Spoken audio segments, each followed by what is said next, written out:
اللهم اجعل في قلبي نورا. بسم اللہ الرحمن الرحیم.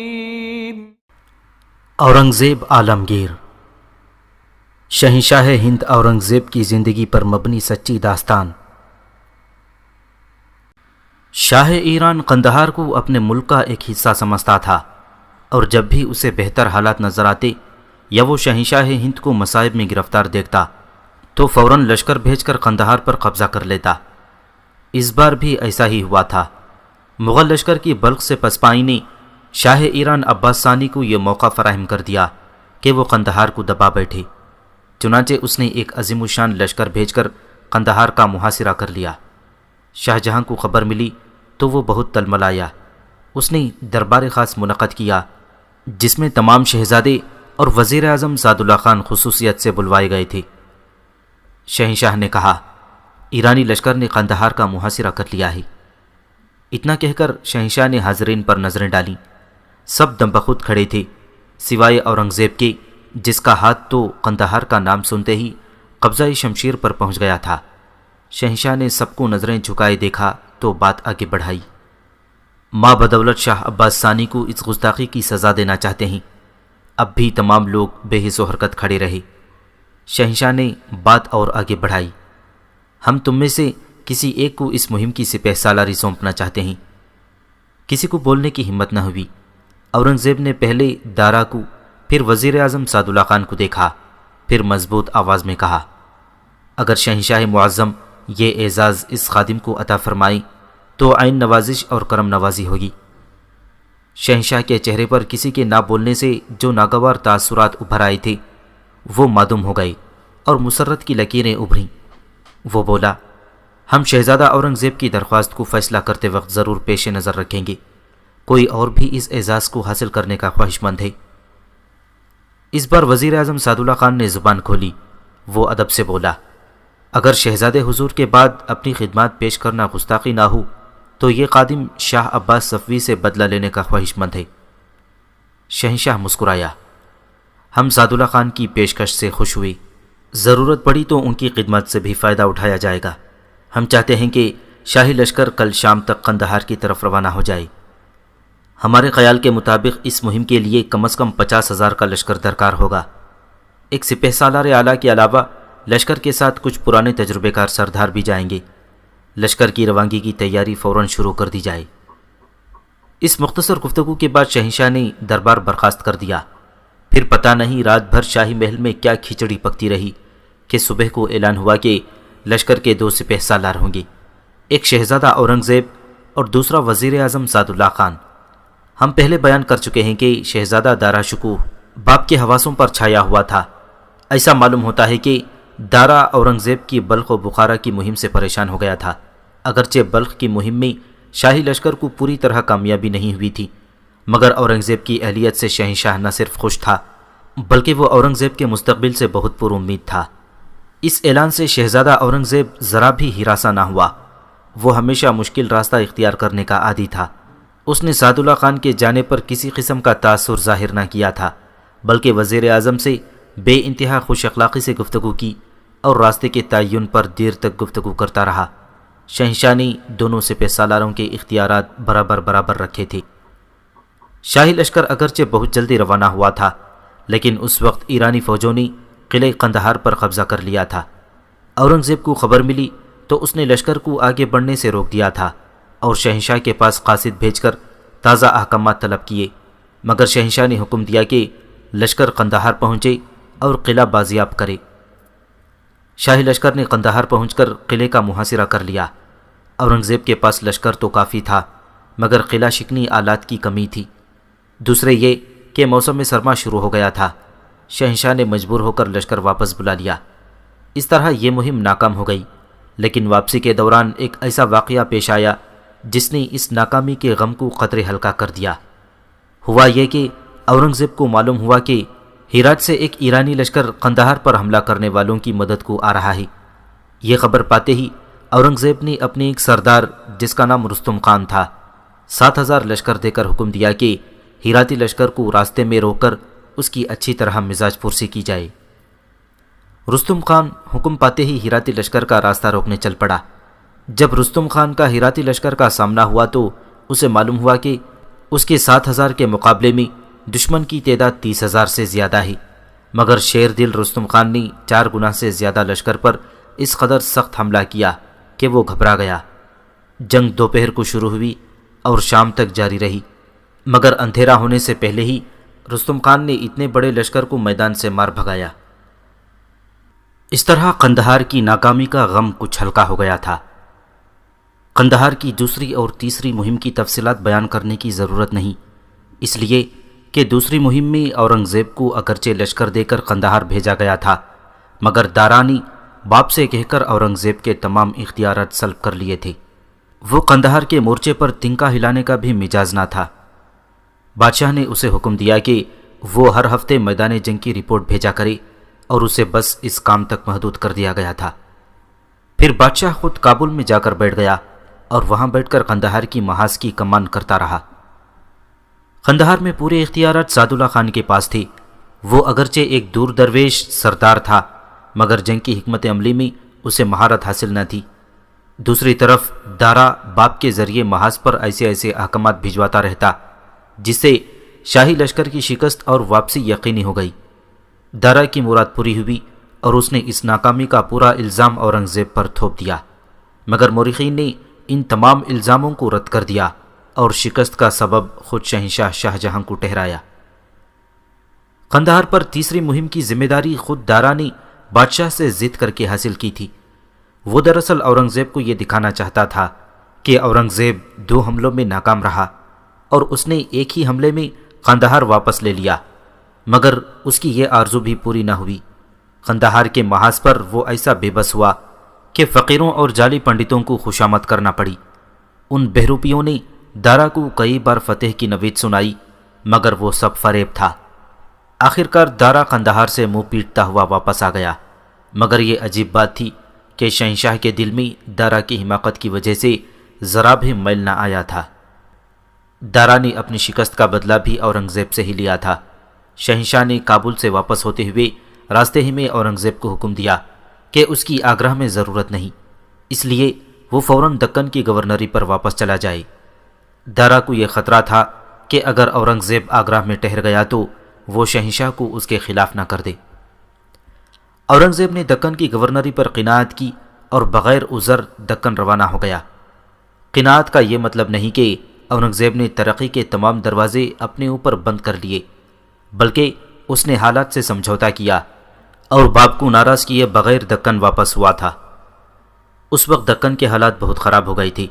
شاہ جہاں کو یہ فکر تھی کہ اگر اورنگزیب نے دکن پہنچنے میں تاخیر کر دی تو کہیں دکن کا علاقہ مغلوں کے ہاتھ سے ہمیشہ کے لیے نہ نکل جائے، مگر اورنگزیب نے عجلت سے بالکل کام نہیں لیا اور بڑے اطمینان اور سکون کے ساتھ سفر کرتا رہا۔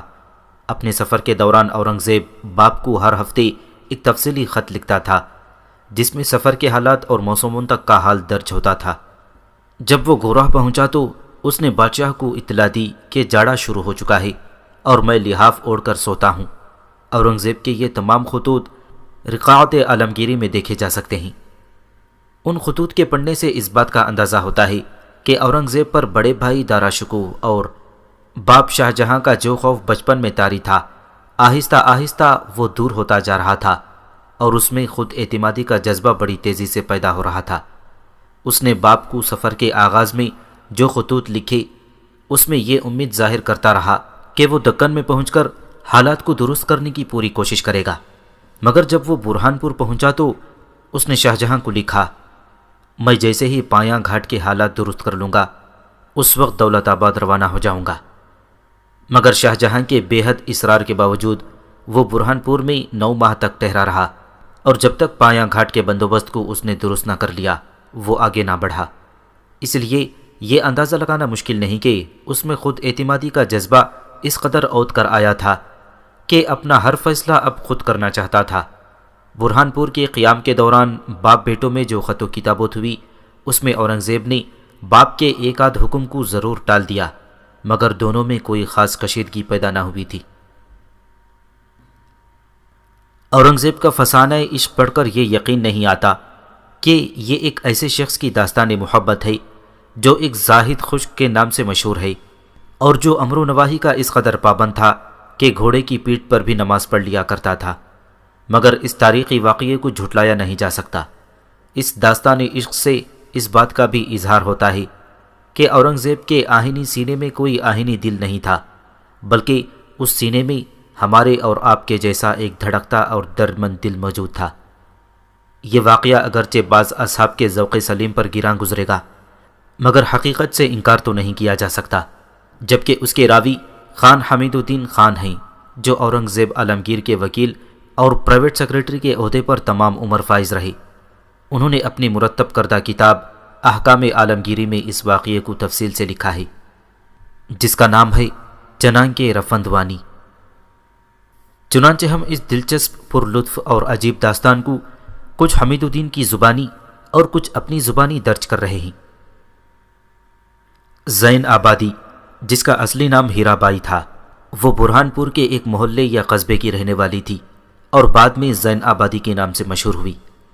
اس کا قصہ اس طرح ہوا کہ جب حضرت اورنگزیب دکن کی صوبیداری پر مقرر کیے گئے اور دکن یعنی اورنگ آباد جا رہے تھے تو برہان پور پہنچے۔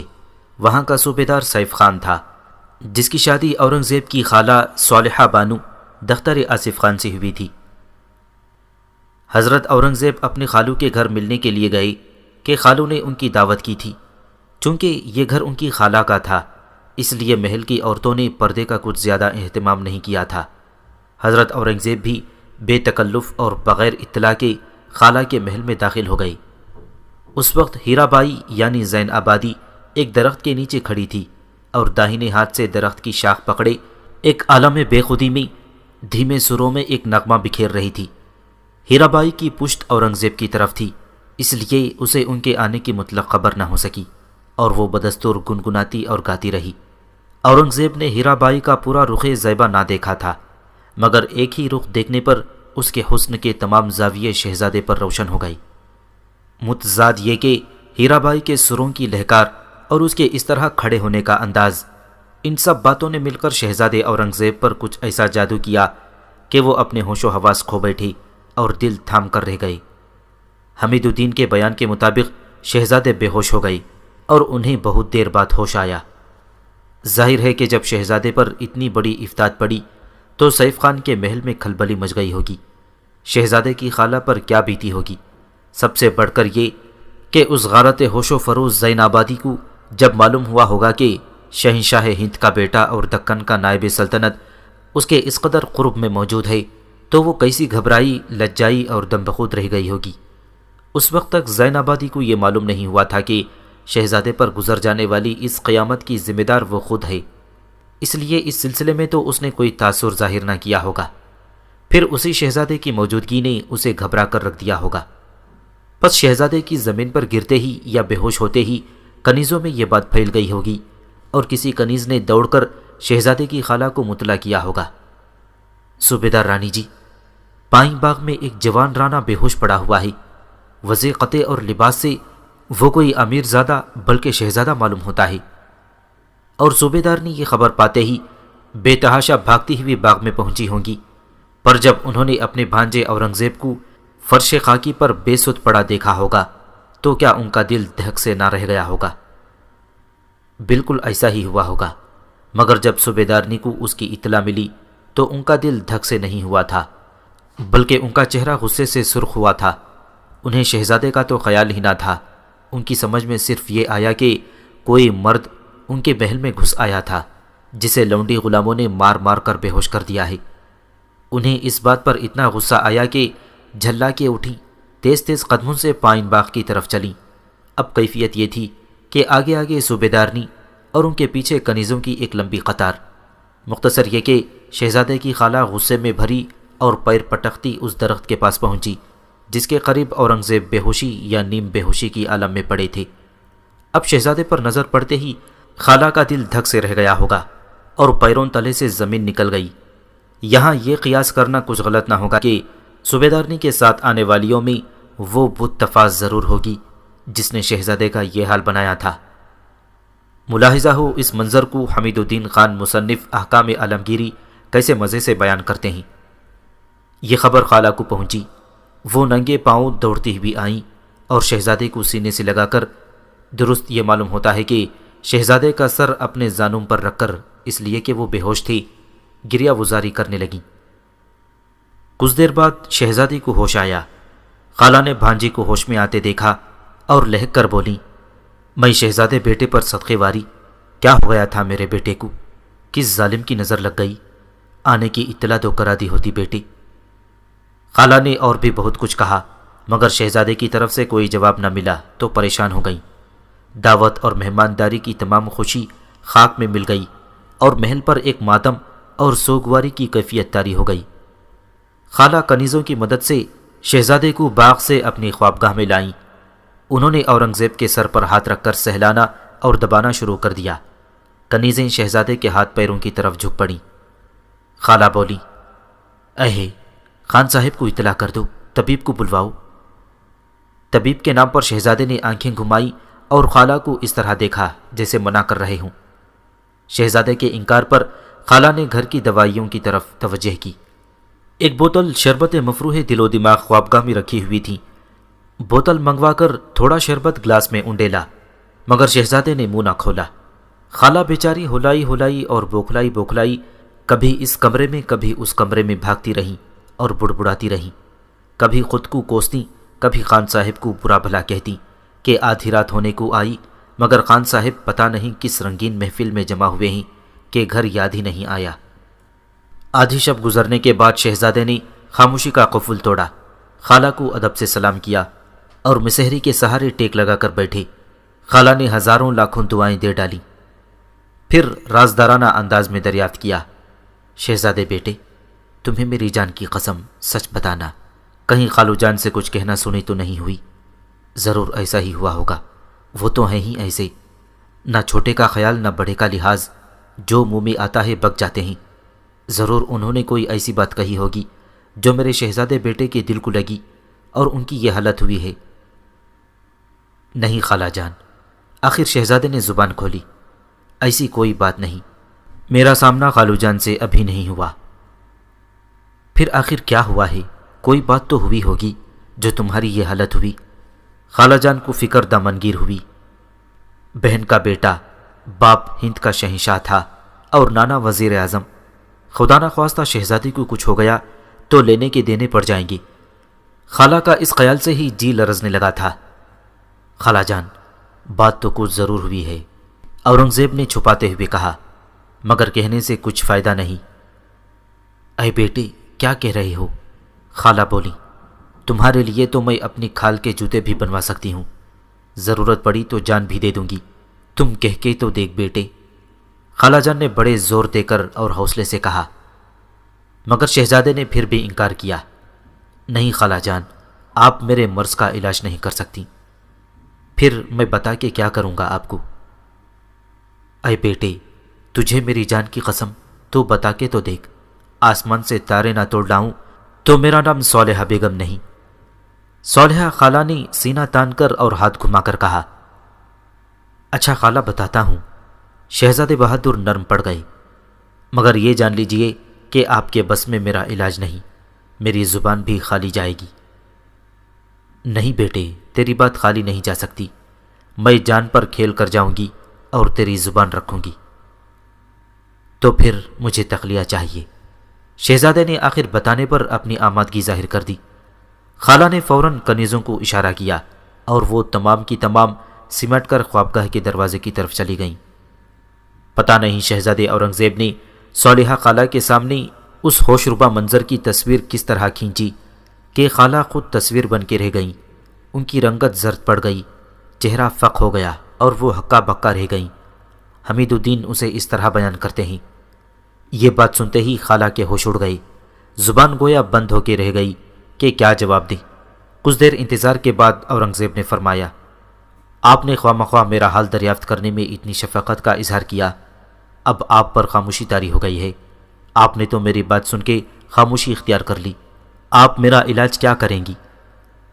شہزادے کی بات میں غم و غصہ اور طنز و بے بسی تھی۔ صالحہ خالہ تڑپ اٹھیں اور بولیں، صدقے جاؤں شہزادے بیٹے، تم اس بدبخت سیف خان کو تو جانتے ہی ہو، کیسا سفاک ہے وہ بادشاہ شاہ جہاں یا تمہاری کسی کی بھی پرواہ نہیں کرتا۔ وہ اس بات کو سنتے ہی پہلے اس کو یعنی زین آبادی اور پھر مجھے قتل کر دے گا۔ اس سے کہنے کا فائدہ اس سے زیادہ کچھ نہ ہوگا کہ میں تم پر اپنی جان فدا کر دوں، لیکن وہ بے گناہ بیچاری بلا قصور مری جائے گی۔ سچ فرمایا آپ نے خالہ جان، شہزادے نے ٹھنڈی سانس بھر کر کہا۔ خیر، میں کوئی دوسری ترکیب نکالتا ہوں۔ اس بات کے کہنے کی ضرورت نہیں کہ زین آبادی یعنی ہیرا بائی سیف خان کے حرم میں داخل تھی تو وہ کنیز، لیکن حرم میں داخل ہونے کے بعد اس کا مرتبہ کنیزوں سے بلند ہو کر بیگمات کے درجے تک پہنچ گیا تھا۔ صبح ہوتے ہی شہزادے اپنے محل آ گئے۔ انہوں نے خالہ کے یہاں مطلق کھانا نہیں کھایا تھا۔ پھر شہزادے نے مرشد قلی خان کو، جو ان کے ساتھ تھا اور دکن کا دیوان تھا، بلوایا۔ وہ شہزادے کا خاص رازدار تھا۔ اس سے شہزادے نے کل شام سیف خان کے یہاں پائن باغ میں گزرے ہوئے واقعے کو تفصیل کے ساتھ بیان کیا۔ اس وفادار رازدار نے دست بستہ عرض کیا، آقائے محترم، پہلے میں سیف خان کا کام تمام کیے دیتا ہوں، اس کے بعد اگر کوئی مجھے قتل بھی کر ڈالے تو کچھ مذائقہ نہیں، اس لیے کہ میرے خون کے بدلے میں پیر و مرشد کا مقصد تو پورا ہو ہی جائے گا۔ شہزادے نے ارشاد فرمایا، مرشد قلی خان، ہمیں تمہاری جان فشانی سے اسی بات کی امید تھی، لیکن ہمارا دل نہیں مانتا کہ اتنی سی بات کے لیے خالہ کو بیوہ کر دیا جائے۔ پھر یہ جو شرح اور فقہ سے واقف ہوں، اس کے لیے شریعت میں کسی کے صریحاً قتل کا اقدام کرنا ہرگز ممکن نہیں، البتہ اللہ پر بھروسہ کر کے سیف خان کے پاس جاؤ اور بات کرو۔ جانباز مرشد قلی خان بلا عذر و تکلف سیدھا سیف خان کے پاس پہنچا اور جو کچھ شہزادے پر بیتی تھی وہ کم و کاست بیان کر کے مقصد پر روشنی ڈالی۔ سیف خان کے جہان دیدہ اور گرم و سرد مزاج کا مالک تھا، اس نے مرشد قلی خان کو جواب دیا، شہزادے بہادر کی خدمت میں میری تسلیمات پیش کرنا، رہا اس بات کا جواب تو میں اس کا جواب شہزادے بہادر کی خالہ کو دے دوں گا۔ مرشد قلی خان یہ جواب سن کر شہزادے کی طرف چلا اور ادھر سیف خان مہمان خانے سے اٹھ کر زنان خانے میں داخل ہوا۔ شہزادے کی خالہ یعنی سیف خان کی بیگم صالحہ بانو متفکر اور پریشان سر جھکائے بیٹھی تھی۔ سیف خان ان کے قریب پہنچے اور بڑی بے تکلفی سے بولے، شہزادے بہادر نے ہیرا بائی کو طلب کیا ہے تو کوئی مذائقہ نہیں، اور نہ مجھے ہیرا بائی کو ان کے حوالے کرنے میں کوئی عذر ہے۔ ہاں، اس کا عوض و بدلہ لازم ہے، وہ اس طرح کہ مجھے شہزادے کی بیگم یعنی شاہنواز خان کی بیٹی کی تو کوئی ضرورت نہیں، مگر ہاں وہ اپنی حرم خاص چتر بائی کو میرے پاس بھیج دے اور عوض و بدلہ ہو جائے۔ پھر بیوی کو حکم دیا، تم اسی وقت سوار ہو کر شہزادے کے پاس جاؤ اور عوض و بدلے کی بات کرو۔ مگر بیوی نے انکار کر دیا، میں اس معاملے میں نہیں پڑتی اور نہ شہزادے کے پاس جاؤں گی۔ سیف خان صرف نام کے ہی سیف خان نہیں تھے بلکہ واقعی سیف خان تھے۔ فوراً تلوار کھینچ لی۔ بیگم، اگر اپنی جان کی خیر چاہتی ہو تو فوراً سوار ہو اور شہزادے کے پاس جاؤ۔ بیچاری صالحہ بانو مجبور ہو گئیں، اسی وقت سوار ہوئیں اور شہزادے کی طرف روانہ ہو گئیں۔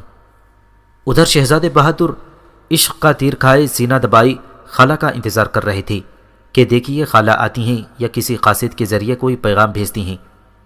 مرشد قلی خان انہیں صرف یہی بتا سکا تھا کہ اس نے سیف خان سے ہیرا بائی کا سوال کیا ہے اور سیف خان نے جواب اپنی بیگم کے ذریعے بھجوانا ہے۔ آخر ان کی الجھن ختم ہوئی، قاصد کے بجائے خود خالہ صالحہ بانو تشریف لائیں۔ حفظ مراتب کا تکلف بالکل اٹھ گیا تھا، نہ شہزادے نے استقبالیہ کلمے ادا کیے، نہ خالہ صالحہ بانو نے تسلیمات پیش کیں۔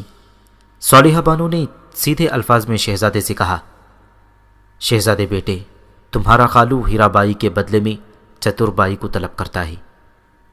عشق کے مارے شہزادے کی باچھیں کھل گئیں، بولے، خالہ جان، آپ جس پالکی میں آئی ہیں اس میں چتر بائی کو لے جائیں، مجھے کوئی عذر نہیں ہے۔ صالحہ بانو نے ایک خواجہ سرا کے ہاتھ ساری باتیں اپنے شوہر سیف خان کو کہلوا دیں۔ سیف خان تو پہلے راضی ہو گیا تھا، اب تکلف کس بات کا تھا۔ چنانچہ ہیرا بائی شہزادے اورنگزیب کے حرم میں آ گئی اور اس کے بدلے میں چتر بائی سیف خان کے حرم میں بھیج دی گئی۔ یہ بیان تھا خان حمید الدین خان وکیل شہزادہ اورنگزیب کا۔ اب آئیے دیکھیے کہ اس واقعے کو بصر العمرہ کی کتاب میں خان زمان کے حالات کے تحت کس طرح بیان کیا گیا ہے۔ میر خلیل خان اعظم خان جہانگیری کا دوسرا لڑکا اور آصف خان کا داماد تھا۔ اپنے باپ کی ہمراہی میں بڑے کارنامے اور معرکے سر انجام دیے تھے۔ اپنے عظیم کارناموں کے سبب مفتحس خان، پسدار خان اور خان زمان کے خطاب پائے۔ شائستہ خان ناظم دکن کے التماس پر اسے کل دکن کی خدمت وارد ہوئی تھی۔ توپ خانے بھی تفویض ہوئے۔ اورنگزیب کے زمانے میں خاندیش کا گورنر مقرر ہوا تھا۔ 1095 ہجری میں اس کی وفات ہوئی۔ ہر علم سے بہراور تھا، خطاطی میں شہرت رکھتا تھا، سلیقہ مند، انشاء پرواز، دانش مند اور معاملہ فہم تھا۔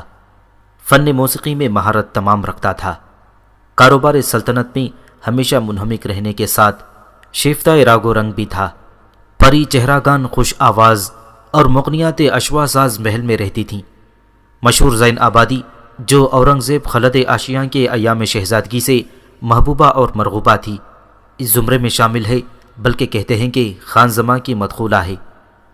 ایک روز شہزادہ اورنگزیب زین آباد برہان پور کے باغ میں، جس کو آہو خانہ کہتے ہیں، اپنے اہل کے ساتھ تشریف فرما تھے اور مخصوصان بزم الفت کے ساتھ چہل قدمی فرما رہے تھے۔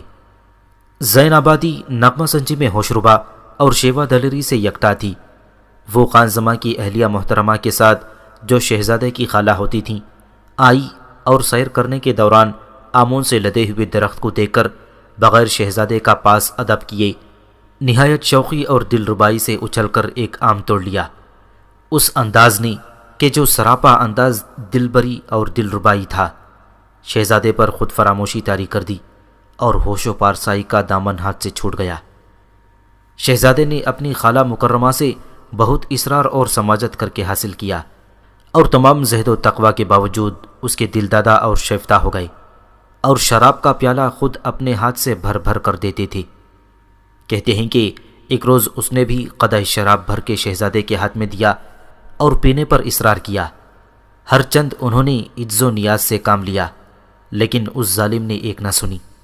ناچار شہزادے نے چاہا کہ پی جائے تو اس جادو تراز عیارہ نے خود پیالہ چھین لیا اور کہا، فرض تو امتحان محبت تھا، نہ یہ کہ آپ پر شر و شور سے آپ کی تلخ کلامی اور بدمزگی۔ اس عشق بازی نے یہاں تک سر اٹھایا کہ اعلیٰ حضرت شاہ جہاں تک اطلاع پہنچی۔ دارا شکوہ کو تو دلی اناد تھا۔ اس مخاطب کو چغل خوری اور شماتت کی بنیاد بنا کر شہنشاہ شاہ جہاں سے کہا، اس مکار و ریاکار کو تقوی سے کیا کام، خود کو خالہ کی ایک کنیز کے پیچھے برباد کر دیا۔ قضائے الہی کے عین شباب میں بہار زندگی پر خزان چھا گئی اور شہزادے کو اپنی ابدی ہجر کے داغ میں مبتلا کر دیا۔ زین آبادی کا مقبرہ اورنگ آباد میں تالاب کلاں کے متصل ہے۔ اس کی وفات کے دن شہزادے کا رنج سے برا حال تھا۔ اورنگزیب کے اس پہلو کو اجاگر کرنے کا یہ مقصد ہرگز نہیں کہ اورنگزیب کے بارے میں اس دستاویزی ناول کو عشقیہ ناول میں تبدیل کیا جائے، بلکہ مقصد یہ بتانا ہے کہ تاریخ عالم کے بڑے بڑے مدبر اور اونچے سے اونچے سیاستدان پر ایسے اوقات اکثر آئے ہیں جب اس نے کسی ذہنی بے چینی سے بچنے کے لیے کسی حسین عورت کا دامن تھاما تھا۔ پس اگر اورنگزیب پر یہ وقت آیا تو کوئی عجیب بات نہ تھی۔ بڑے بھائی کی شدید مخالفت اور شہنشاہ باب شاہ جہاں کی برابر تنبیہ نے اورنگزیب کے دل و دماغ کو اس قدر بے چین اور بے سکون کر دیا تھا کہ کیا عجب اس نے ان الجھنوں سے وقتی فرار اور دل و دماغ کو سکون پہنچانے کے لیے ہیرا بائی یعنی زین آبادی کے دامن میں سکون حاصل کرنے کی کوشش کی۔ اورنگزیب ہمیں جوانی کی اس لغزش کے علاوہ ہر دور میں متقی، پرہیزگار، دانش مند، رعیت کا ہمدرد اور مساوات کا قائل نظر آتا ہے۔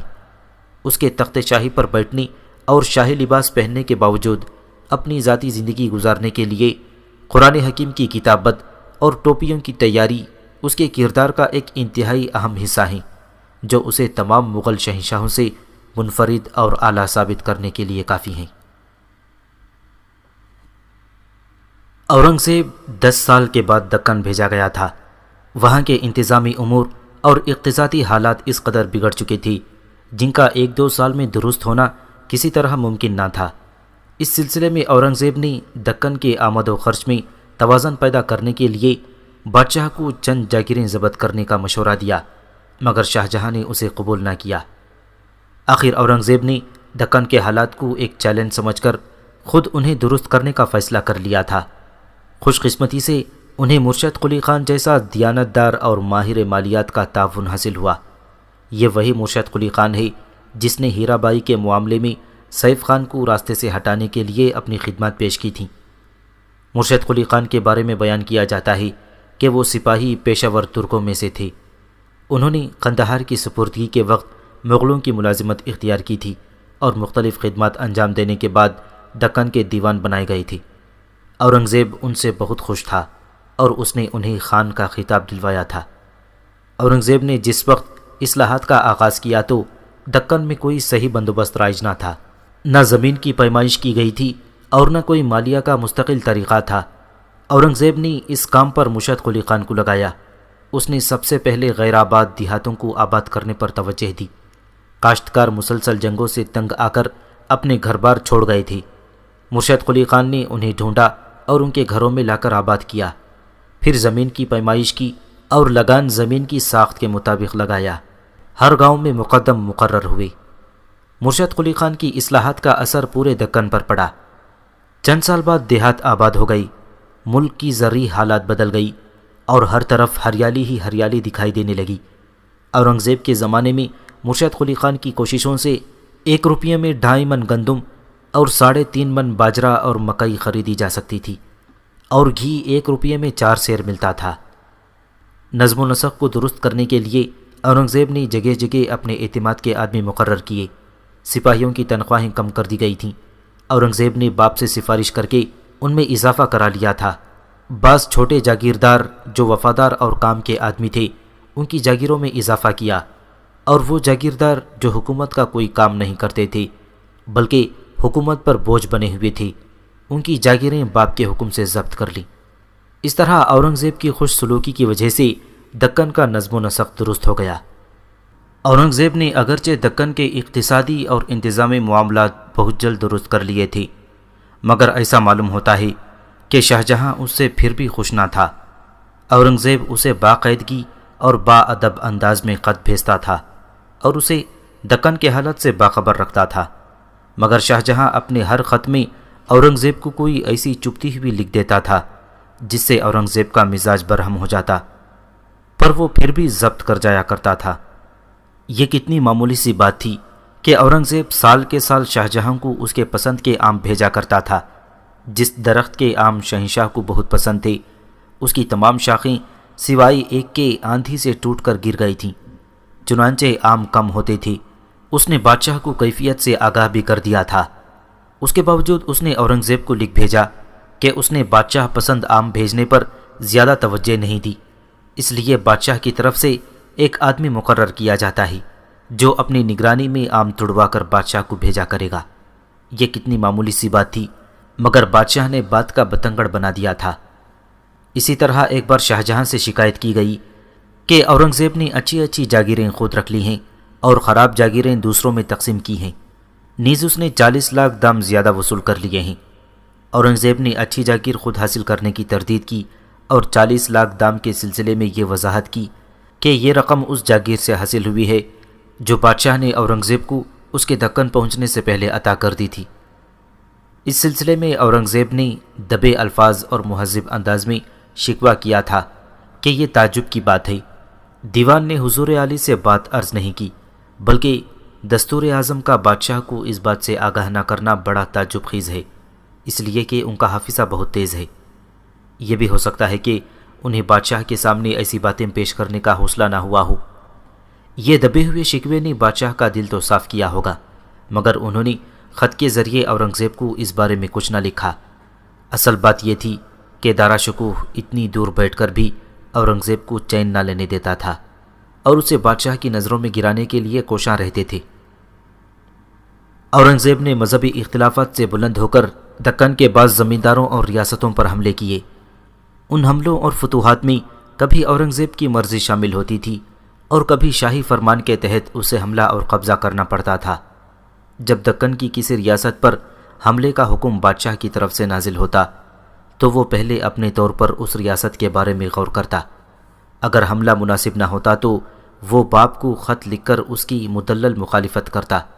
اور جب دارا شکوہ کی وجہ سے شاہی دربار میں اس کی بات پر توجہ نہ دی جاتی تو اسے مجبور ہو کر شاہی حکم کی تعمیل کرنی پڑتی۔ اورنگزیب دیو گڑھ پر حملے کا مخالف تھا۔ اس سلسلے میں باپ بیٹے میں طویل خط و کتابت ہوئی۔ بادشاہ کا اصرار تھا کہ راجہ دیو گڑھ کے پاس 200 ہاتھی ہیں۔ بادشاہ نے اورنگزیب کو یہ بھی لکھا کہ خاندوران مرحوم نے دیو گڑھ پر حملہ کیا تھا تو اسے وہاں سے 100 سے زیادہ ہاتھی ملے تھے۔ اورنگزیب نے باپ کو سمجھانے کی کوشش کی کہ دیو گڑھ کا راجہ واقعی غریب ہے، اس کے پاس 20 ہاتھی بھی نہیں ہیں۔ دوسرے یہ کہ خاندوران نے راجہ کے باپ کے زمانے میں حملہ کیا تھا، اس وقت وہاں 100 سے زیادہ ہاتھی تھے۔ نیز یہ کہ اس نے اپنا ایک آدمی ریاست میں بھیج کر تصدیق کرائی ہے کہ راجہ کے پاس 20 سے کم ہاتھی ہیں۔ لیکن بادشاہ نے، جو پوری طرح دارا شکوہ کے زیر اثر تھا، اورنگزیب کو حکم بھیجا کہ صوبہ برار کے ناظم مرزا خان اور صوبہ تلنگانہ صوبے دار ہاتھی داد خان کی سرکردگی میں شاہی دستے دیو گڑھ پر فوج کشی کریں۔ چنانچہ اورنگزیب کو حکم کی تعمیل کرنا پڑی تھی۔ دیو گڑھ پر ان دو طرف سے حملے کا نتیجہ یہ ہوا کہ راجہ کیرت سنگھ فوراً مرزا خان کے سامنے پیش ہوا اور ماضی کی غلطی کی معافی مانگی اور آئندہ کے لیے وعدہ کیا کہ کبھی حکم عدولی نہ کرے گا۔ مرزا خان وہاں سے واپس آیا تو راجہ کیرت اس کے ساتھ تھا۔ اورنگزیب نے راجہ کے ساتھ ایسے حسن سلوک کا مظاہرہ کیا کہ راجہ اس کے دربار میں رو پڑا۔ دیو گڑھ کی ریاست سے شاہی لشکر کو صرف 20 ہاتھی ہاتھ لگے تھے۔ راجہ کے پاس نقد رقم تو تھی ہی نہیں کہ وہ کوئی ادائیگی کرتا۔ کرناٹک جنوبی ہند میں ایک چھوٹی مگر دولت مند ریاست تھی۔ اس ریاست کے قریب ہی گولکنڈے اور بیجاپور کی 2 بڑی مسلمان ریاستیں تھیں جو کرناٹک کی کمزوری سے فائدہ اٹھا کر اسے آئے دن نوچتی کھسوٹتی رہتی تھیں۔ وہاں کا راجہ رام راج تھا جس میں اتنی سکت نہ تھی کہ وہ خود کو ان بڑی ریاستوں سے محفوظ رکھ سکے، چنانچہ وہ گولکنڈہ اور بیجاپور کے بیجا مطالبات پورے کر دیا کرتا تھا۔ گولکنڈہ کے قطب الملک اور بیجاپور کے عادل خان نے شہنشاہ ہند شاہ جہاں سے صلح کے معاہدے کرنے کے بعد ہندو راجہ کرناٹک کو خوب لوٹنا شروع کر دیا تھا اور اس سے نقد رقم کے علاوہ جواہرات اور ہاتھی بھی حاصل کر لیے تھے۔ آخر راجہ رام راج نے تنگ آ کر دکن کے نائب سلطنت اورنگزیب کے پاس اپنے نواسے سری رنگرائل اور نواسی سری داسی کو قاصد بنا کر بھیجا۔ کرناٹک کے راجہ رام راج کے نواسے اور نواسی اورنگزیب کے دربار میں پیش ہوئے تو وہ ان کے ساتھ بڑی شفقت سے پیش آیا۔ بہن بھائی دونوں نے سلام کرنے کے بجائے شہزادے کو سجدہ کیا۔ اورنگزیب فوراً ہی اپنی جگہ سے اٹھ کھڑا ہوا اور سختی سے بولا، تم دونوں یہ کیا بےہودگی کر رہے ہو؟ دونوں نے سجدے سے سر اٹھایا اور سری رنگرائل نے گھبرائے ہوئے لہجے میں کہا، انداتا، ہم نے آپ کو نمستے اور نمسکار پیش کیا ہے، اگر ہم سے کوئی غلطی ہوئی ہے تو ہمیں معاف کر دیجیے۔ اورنگزیب نرم پڑ گیا اور بولا، تم نے غلطی کوئی نہیں کی، مگر تمہارے سلام کا یہ طریقہ غلط ہے۔ ہم مسلمان ہیں اور ہمارے مذہب میں کسی انسان کو سجدہ کرنا بہت بڑا گناہ ہے۔ اورنگزیب کو نرم پا کر سری رنگرائل کو حوصلہ ہوا۔ اس نے جواب دیا، انداتا، آخر بادشاہ بھگوان کا اوتار ہوتا ہے۔ جب ہم بھگوان کو سجدہ کرتے ہیں تو اس کے اوتار کو سجدہ کرنے سے گناہ کیوں ہو سکتا ہے؟ اورنگزیب اور زیادہ نرم ہو گیا۔ اس نے پوچھا، اچھا پہلے یہ بتاؤ کہ تمہارا نام کیا ہے؟ میرا نام رنگرائل ہے انداتا، رنگرائل نے سنبھل کر جواب دیا، اور میرے ساتھ یہ میری بہن سری داسی ہے۔ ہم دونوں کرناٹک کے راجہ رام راج کے نواسے اور نواسی ہیں اور اپنے نانا کی درخواست لے کر انداتا کے دربار میں حاضر ہوئے ہیں۔ اورنگزیب نے سری داسی کی طرف اشارہ کرتے ہوئے کہا، رنگرائل، تم تو راجہ کی درخواست لے کر آئے ہو، مگر اپنی جوان بہن کیوں ساتھ لائے ہو؟ سری رنگرائل نے افسردگی سے کہا، انداتا، پتہ نہیں بھگوان نے اس دنیا میں کمزور کیوں پیدا کیے ہوئے ہیں۔ اس نے اگر سب کو طاقتور بنایا ہوتا تو پھر کیوں کوئی کسی پر زیادتی کرتا؟ گولکنڈہ اور بیجاپور کے سوار ہماری ریاست میں روز گھس آتے ہیں اور جو جی چاہتا ہے لوٹ کے لے جاتے ہیں۔ بہت سے سوار راج محل تک پہنچ جاتے ہیں۔ ہم انہیں کچھ دے دلا کر بڑی مشکل سے اپنی جان چھڑاتے ہیں۔ کسی دن اگر وہ راج محل میں گھس آئے تو خطرہ ہے کہ وہ ہماری اس عزت کو بھی اٹھا لے جائیں گے اور ہم ان کا کچھ نہ بگاڑ سکیں گے۔ اس لیے مہاراج رام راج نے مجھے حکم دیا ہے کہ میں آپ سے درخواست کروں کہ آپ ہماری اس عزت کی حفاظت کریں اور اسے اپنی پناہ میں لے کر ہماری ایک بڑی مشکل آسان کر دیں۔ اورنگزیب اس کی گفتگو سے بہت متاثر ہوا، مگر گہری فکر میں بھی ڈوب گیا۔ اسے فوراً اپنی جوانی کا ہیرا بائی والا معاملہ یاد آ گیا۔ اس سلسلے میں دارا شکوہ نے اسے کس قدر بدنام کیا تھا۔ اس نے سوچا کہ اگر میں نے اس جوان لڑکی کو پناہ دی تو پھر کوئی اور نیا ہنگامہ نہ کھڑا ہو جائے، اس لیے اس نے اس سے دامن چھڑانا ہی بہتر خیال کیا۔ اورنگزیب نے سری رنگرائل کو جواب دیا، رنگرائل، تم جانتے ہو کہ میں دکن میں سلطنت مغلیہ کا نائب سلطنت ہوں۔ مجھے ہر معاملے میں پورے اختیارات حاصل نہیں۔ کرناٹک کے راجہ رام راج کے بارے میں ہمیں زیادہ معلومات نہیں۔ تم بتاؤ کہ راجہ رام راج ہم سے کیا چاہتا ہے؟ رنگرائل نے کہا، ہمارے مہاراج کی ایک درخواست تو یہی ہے کہ اس لڑکی کو اپنی پناہ میں لے لیا جائے، اور دوسری درخواست یہ ہے کہ گولکنڈہ اور بیجاپور کی ریاستوں کو سختی سے تاکید کی جائے کہ کرناٹک پر دست درازیاں بند کر دیں۔ اورنگزیب کچھ سوچتے ہوئے بولا، رنگرائل، اگر یہ بات سچ ہے، جس کی تصدیق ہم اپنے طور پر بھی کر لیں گے، کہ گولکنڈہ اور بیجاپور والے تمہاری ریاست میں گڑبڑ کرتے ہیں اور بلا وجہ ہی رقم بٹور لے جاتے ہیں، تو ہم انسانی ہمدردی کے طور پر انہیں اس حرکت سے باز آنے کی تاکید کریں گے۔ لیکن شاید تم یہ نہیں جانتے کہ ان دونوں مسلم ریاستوں سے ہمارے صلح کے معاہدے ہیں، اس لیے ہم انہیں دوستانہ طور پر تاکید تو کر سکتے ہیں مگر ان پر زور نہیں دے سکتے۔ انداتا، یہ اب کیا کہہ رہے ہیں؟ رنگرائل نے قدر حیرانی سے پوچھا۔ پورے دکن میں یہ بات مشہور ہے کہ مسلمان ہر ظالم کے خلاف مظلوم کی مدد کرتے ہیں، خواہ ظلم ڈھانے والا ان کا بیٹا یا باپ ہی کیوں نہ ہو۔ آپ تحقیقات کر کے دیکھ لیجئے، اگر یہ بات ثابت ہو جائے کہ وہ دونوں ظالم ہیں تو کیا آپ پھر بھی ہماری مدد نہیں کریں گے؟ رنگرائل نے اورنگزیب کی دکھتی رت پر ہاتھ رکھ دیا تھا۔ اسلام کا تو بنیادی اصول ہی یہ تھا کہ مظلوم کو ظالم کے ہاتھوں سے بچایا جائے اور لوگوں کے درمیان مساوات پیدا کی جائے۔ اورنگزیب اسے جواب دینے کے لیے کچھ سوچ ہی رہا تھا کہ رنگرائل نے اپنی بات میں وزن پیدا کرنے کے لیے ایک خوبصورت پیشکش کر دی۔ انداتا، ابھی میری بات مکمل نہیں ہوئی، مجھے اجازت دیجیے کہ میں اپنی بات کو اور واضح کر کے مکمل کروں۔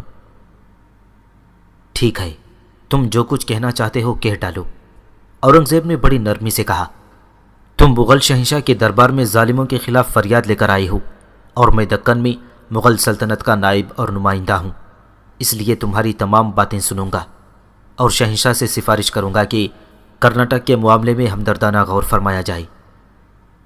مجھے مہاراج نے حکم دیا ہے، رنگرائل نے کہا، کہ میں انداتا کی خدمت میں یہ پیشکش بھی کروں کہ اگر انداتا نے دونوں ریاستوں کو یہ فرمان جاری کر دیا کہ وہ کرناٹک پر دست درازیاں بند کر دیں، تو کرناٹک کے مہاراج شکرانے کے طور پر انداتا کی خدمت میں 50 لاکھ نقد اور 200 ہاتھیوں کا نذرانہ پیش کریں گے۔ رنگرائل نے بڑی عظیم پیشکش کی تھی۔ اورنگزیب نے پیشکش کا یہ جواب دیا، رنگرائل، تم فکر نہ کرو، ہم رام راج کی درخواست شہنشاہ تک پہنچا دیں گے اور اس میں پیشکش کا بھی ذکر کر دیں گے، مگر فیصلہ کرنے کے مجاز صرف شہنشاہ ہیں۔ ہم اس سلسلے میں وہاں کے حکم کے مطابق ہی قدم اٹھا سکتے ہیں۔ رنگرائل جلدی سے بولا، انداتا، میں ایک اور بات کہنا بھول گیا۔ وہ بات یہ ہے کہ آپ شکرانے کی اس پیشکش کے ساتھ شہنشاہ بہادر سے یہ بھی لکھ بھیجیے کہ اگر شہنشاہ یوں مدد کرنا پسند نہ کریں تو ہم سب مسلمان ہونے پر بھی تیار ہیں۔ اورنگزیب اس پیشکش پر چونک پڑا۔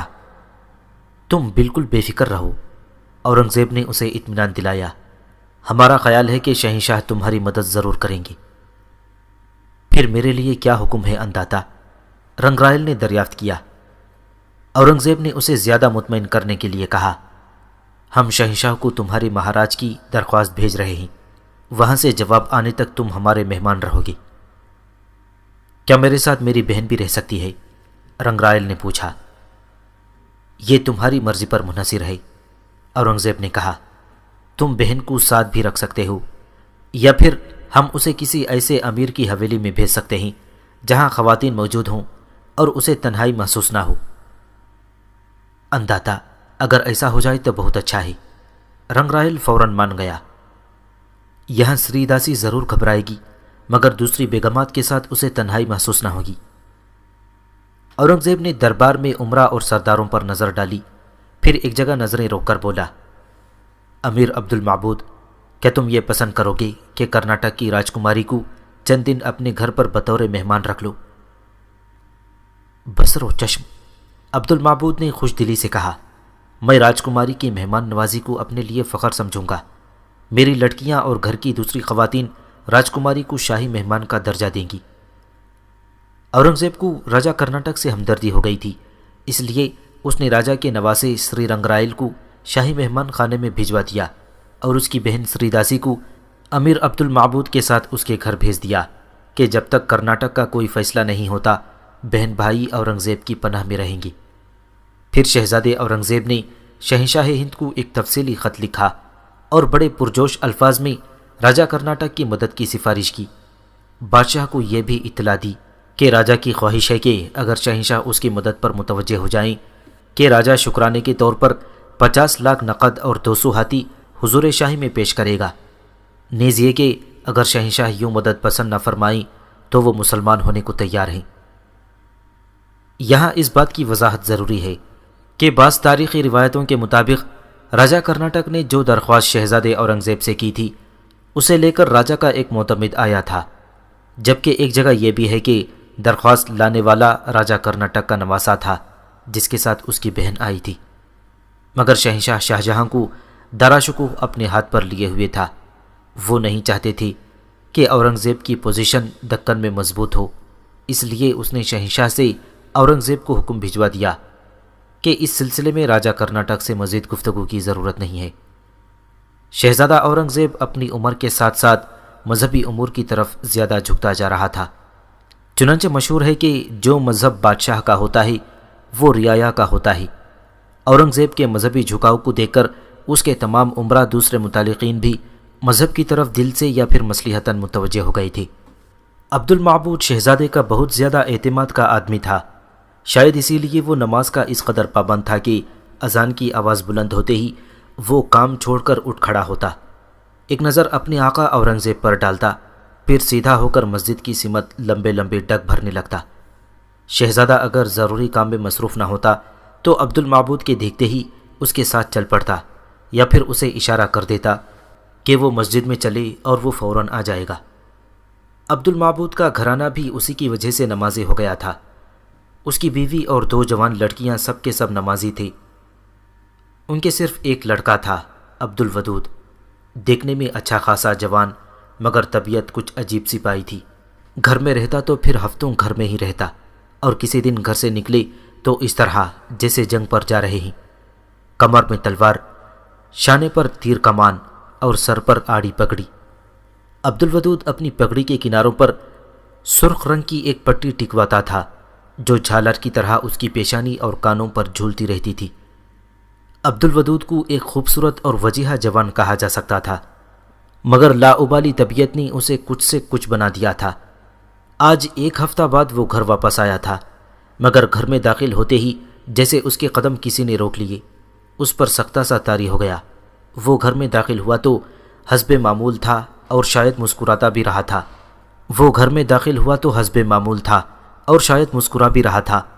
گھر میں داخل ہوتے ہی اس کی نظر جو سامنے اٹھی تو بس ایک جگہ جم کر رہ گئی۔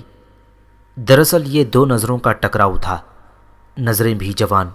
ایک طرف وہ ہندو دوشیزہ تھی جو اپنی جگہ ایک سنگ مرمر کی مورتی کی طرح جم کے رہ گئی تھی۔ یہ دوشیزہ کنواری کنیا کرناٹک کے راجہ رام راج کی نواسی راجکماری سری داسی تھی، جو نزاکت اور لطافت میں باد بہاری سے کسی طرح کم نہ تھی۔ اس کا تراشا ہوا بدن وحشی ہرنی سے ملتی جلتی معلوم ہوتی تھی، مگر اس وقت ساکت ہو کر امیرزادہ عبد الودود کے چہرے پر ٹہر گئی تھی۔ امیرزادہ عبد الودود اپنی جگہ حیران پریشان کھڑا قدرت کے اس حسین پیکر کو دیکھ رہا تھا، جیسے یہ اس کے لیے کوئی عجوبہ ہو، یا پھر یہ کچھ ایسا تھا جیسے اس نے اس سے پہلے کبھی ایسی صورت کو دیکھا ہی نہیں تھا، اور جب دیکھا تو اس کے تمام حواس اور توجہ سری داسی کے چہرے کا طواف کرنے لگیں۔ نظروں کا یہ بے باک تصادم ممکن تھا کہ کوئی اور صورت اختیار کرتا کہ امیرزادہ عبد الودود کی چھوٹی بہن نگارش ان کے درمیان حائل ہو گئی۔ ودود بھائی، نگارش نے مسکراتے اور ودود کی طرف بڑھتے ہوئے کہا، یہ ہے کرناٹک کی راجکماری سری داسی۔ ودود کو جیسے ایک جھٹکا سا لگا، سر ہلاتے ہوئے بولا، راجکماری اور ہمارے گھر میں سمجھا نہیں نگارش۔ نگارش نے وضاحت کی، جی ہاں بھائی، راجکماری ہماری مہمان ہیں۔ ابا جان نے انہیں 2 ماہ خالہ جان کے گھر رکھا تھا اور اب یہ یہاں آ گئی ہیں، یہ ہمارے پاس رہیں گی۔ کیوں رہیں گی یہاں؟ ودود کو جیسے یقین نہ آیا، مہمان تو، اور ودود کہتے کہتے رک گیا۔ نگارش شوقی سے بولی، کیوں بھائی جان، کیا آپ کو ان کا یہاں رہنا پسند نہیں؟ نہیں، ودود نے سنبھل کر کہا، میرا مطلب ہے کہ یہ مہمان، ہاں مہمان، ٹھیک ہے، میں یہی تو کہہ رہا تھا، یہ بہت۔ سری داسی اس وقت تک خود کو سنبھال چکی تھی۔ وہ نظریں نیچی کیے ہوئے نگارش کے پاس آئی اور دبے لفظوں میں بولی، نگار، یہ تمہارے بھیا ہیں۔ سری داسی نگارش کو نگار کہتی تھی۔ کیا تمہیں کوئی شبہ ہے؟ نگارش نے سری داسی کو گھورا۔ سری داسی گھبرا گئی، نہیں، شبہ کیسا؟ میں تو یہ پوچھ رہی تھی کہ کیا یہ تمہارے سگے بھائی ہیں؟ سری داسی، کیا ہو گیا ہے تمہیں؟ نگارش اٹھلا کر بولی، اگر یہ میرے بھائی نہ ہوتے تو میں ان کے سامنے کیوں آتی؟ تمہیں تو معلوم ہے کہ میں سب سے پردہ کرتی ہوں۔ سری داسی کو بھی شوقی سوجھی۔ اس نے کہا، ہاں میں جانتی ہوں، تم یہ بھی تو کہتی ہو کہ پردہ اچھی چیز ہے، لڑکیوں کو مردوں سے پردہ کرنا چاہیے، کیوں کہا تھا نا تم نے؟ ہاں کہا تھا میں نے، نگارش نے تائید کی، کوئی بری بات تو نہیں ہے۔ سری داسی نے فوراً اپنی ساڑی کے پلو کو اپنے منہ پر کھینچ لیا اور کہا، دیکھو میں نے بھی پردہ کر لیا ہے، اب تم ناراض تو نہیں ہوگی؟ سری داسی، نگارش گھبرا گئی، مگر میں نے بھیا سے تو پردہ کرنے کو نہیں کہا تھا۔ پھر کس سے پردہ کرنے کو کہا تھا؟ اب سری داسی نے نگارش کو چھیڑنا شروع کر دیا۔ تم نے کہا تھا کہ لڑکیوں کو غیر مرد کے سامنے نہیں آنا چاہیے۔ مگر بھیا غیر کب ہیں؟ نگارش چٹک کر بولی، میرے بھیا ایسے ویسے نہیں ہیں، یہ تو بہت مغرور ہیں، کسی سے بات تک نہیں کرتے۔ سری داسی نے ہلکی سی سانس لی، پھر بولی، یہ تو اچھا ہوا، تم نے پہلے ہی موقع پر بتا دیا ہے۔ مغرور آدمی چڑچڑے ہوتے ہیں، ایسے لوگوں سے پردہ رہے تو زیادہ اچھا ہے۔ نہیں، میں مغرور نہیں ہوں۔ ودود نے فوراً اپنا دفاع کیا۔ نگارش نے بس یوں ہی کہہ دیا ہے، غرور کو تو میں اپنے پاس بھٹکنے بھی نہیں دیتا۔ اور سری داسی اس کی بات پر پہلو کے پیچھے ہنسنے لگی۔ نگارش کھسیانی ہو گئی۔ بھیا تم نے تو مجھے، نگارش کہتے کہتے رکی، تم نے تو کہا تھا کہ میں ایسی ویسی لڑکیوں کو منہ نہیں لگاتا، تم نے یہ بھی کہا تھا کہ میں خود بھی ایسا ویسا نہیں ہوں، اب کیوں مکر رہے ہو؟ دیکھو نگارش، ودود سنبھل کر بولا، تمہارے کہنے کے مطابق یہ راجکماری ہیں اور ودود کی نظر اچانک سری داسی کے آدھے چھپے ہوئے چہرے پر پڑی۔ اسے محسوس ہوا جیسے سری داسی ناراض ہو گئی ہے، اس لیے وہ خاموش ہو گیا۔ چپ کیوں ہو گئے بھیا؟ نگارش کی باتوں میں لطف آ رہا تھا۔ ودود واقعی بہت کم بولتا تھا، لڑکیوں سے تو وہ دور ہی رہتا تھا۔ ایک دن دیوان جی کی 3 بیٹیاں ایک ساتھ اس کے گھر آ گئی تھیں۔ وہ شوق و شنگ تھیں، انہوں نے ہنس کر اور قہقہے لگا کر پورا گھر سر پر اٹھا لیا تھا۔ مگر ودود کو جیسے غصہ آ گیا تھا، اس نے واقعی کسی لڑکی سے بات تک نہیں کی۔ حالانکہ امیر عبد المعبود یہ چاہتے تھے کہ دیوان جی کے یہاں آنا جانا ہوتا رہے، تاکہ ودود کی یہ تنہائی، لاابالی پن اور اکھڑ پن طبیعت میں کچھ رنگینی پیدا ہو، مگر ودود نے کسی کو بھی منہ نہیں لگایا تھا۔ بتاؤ نا بھیا، چپ کیوں ہو گئے؟ نگارش نے پھر چھیڑا۔ ودود نے کنکیوں سے سری داسی کو دیکھتے ہوئے کہا، تمہاری راجکماری ناراض ہو گئی ہیں۔ نگارش گھبرا گئی، اس وقت تو ہنسی کی باتیں ہو رہی تھیں، پھر راجکماری ناراض کیوں ہو گئی؟ اس نے راجکماری سے فوراً معذرت کی۔ راجکماری سری داسی، میں معافی چاہتی ہوں، کوئی غلطی ہو گئی ہے شاید ہم سے۔ سری داسی ایک دم ہنس پڑی۔ نگار، میں کیوں ناراض ہونے لگی؟ میں تو تمہاری احسان مند ہوں کہ تم لوگ میرا اس قدر خیال رکھتے ہو۔ چاچا جی اور چاچی جی مجھے تم لوگوں سے کم تو نہیں چاہتی۔ اتنے میں نگارش کی دوسری بہن پرتو آتی دکھائی دی۔ پرتو اور نگارش میں صرف 1 سال کا فرق تھا۔ وہ عمر میں نگارش سے بڑی تھی مگر دیکھنے میں چھوٹی معلوم ہوتی تھی۔ ودود دونوں بہنوں سے بڑا تھا۔ پرتو کو آتا دیکھ کر سبھی خاموش ہو گئے۔ پرتو اپنی چھوٹی بہن نگارش سے بھی زیادہ شوق مزاج تھی۔ اس نے دور ہی ان لوگوں کو دیکھ لیا تھا۔ قریب آ کر بولی، یہ ودود بھائی آج صبح ہی صبح کہاں سے آ گئی؟ کہیں عید کا چاند تو نہیں نکلا ہی؟ شاید پرتو ٹھیک کہہ رہی ہے، ودود نے دخل دیا۔ چاند باہر نہیں بلکہ ہمارے گھر میں نکلا ہے۔ میں چاند ہی تو دیکھنے آیا ہوں۔ مگر بھیا یہ راجکماری سری داسی ہیں، پرتو نے بھائی کو خبردار کیا۔ راجہ کرناٹک رامراج کی نواسی، انہیں ناراض نہ کیجیے گا ورنہ ابا جان آپ کو معاف نہ کریں گے۔ پرتو، سری داسی بولی، تم بھی مجھے بنانے لگی۔ میں کوئی چھوئی موئی تو نہیں ہوں کہ ہاتھ لگانے سے مرجھا جاؤں گی۔ میں کسی سے کیوں ناراض ہونے لگی؟ تم لوگ میرا اتنا خیال کرتے ہو، میں کتنی مجبور ہوں، تمہارے لیے کچھ بھی تو نہیں کر سکتی۔ نہ ایسی باتیں نہیں کہتے سری داسی، نگارش نے اسے روکا۔ تمہارے آنے سے تو ہمارے گھر میں رونق آ گئی ہے۔ سچ کہتی ہوں بھیا ودود 15 دن دکھائی نہیں دیتے، آج تو یہ 6 دن آ گئے ہیں، اور شاید اب یہ 6 دن تک یہی رہیں گے۔ پرتو نے ٹکڑا لگایا۔ کیوں نہیں ضرور رہیں گے، ودود نے فوری تائید کر دی۔ ارے مجھے بھوک لگی ہے، یہیں کھڑا رکھو گی کہ اندر بھی چلو گی؟ پھر سب کے سب برآمدے سے گزر کر حویلی کے بڑے ہال میں چلے گئے۔ یہ لوگ ابھی آ کے بیٹھے ہی تھے کہ بچوں کے والد امیر عبد المعبود آ گئے۔ خلاف امید بیٹے کو گھر میں دیکھ کر بہت خوش ہوئے۔ ودود تم کب آئی بیٹے؟ باپ نے محبت سے پوچھا۔ آج ہی آیا ہوں، بلکہ ابھی آیا ہوں بابا جان، ودود نے بھی اسی محبت سے جواب دیا۔ کتنی دیر ٹھہرنا ہے گھر میں؟ باپ نے دوسرا سوال کیا۔ ودود گھبرایا۔ اس نے کنکھیوں سے سری داسی کو دیکھا، پھر سنبھل کر کہا، ابا جان کیا آپ چاہتے ہیں کہ میں ابھی چلا جاؤں؟ امیر عبد المعبود نے بیٹے کی نظر سری داسی کی طرف آتے جاتے دیکھ لی تھی، چنانچہ اس نے کہا، میرا مطلب یہ ہرگز نہیں، میں دراصل اس پیاری سی بیٹی سری داسی کو ایک خاص خبر سنانا چاہتا ہوں۔ ضرور سنائیے، میں منع کب کر رہا ہوں آپ کو؟ ودود نے خوش دلی سے کہا۔ امیر نے سری داسی کی طرف دیکھتے ہوئے کہا، اگر تمہیں جانے کی جلدی ہے تو پہلے تم چلے جاؤ، پھر میں اطمینان سے سری داسی کو یہ خبر سناؤں گا جس سے اسے ضرور خوشی ہوگی۔ ودود تو ادھر ادھر دیکھنے لگا مگر نگارش نے لقمہ دیا۔ بابا جان آپ اطمینان سے خبر سنائیے، بھائی جان ابھی واپس نہیں جائیں گے۔ اس کے ساتھ ہی نگارش اور پرتو ایک دوسرے کو دیکھ کر مسکرانے لگے۔ ودود سمجھ گیا کہ اس پر چوٹ ہے، اس لیے فوراً بولا، نگارش ٹھیک کہہ رہی ہے بابا، ابھی تو میں آ کے بیٹھا ہی ہوں، آپ فکر نہ کیجیے، میں شام تک رہوں گا اور ممکن ہے کل یا پرسوں چلا جاؤں گا۔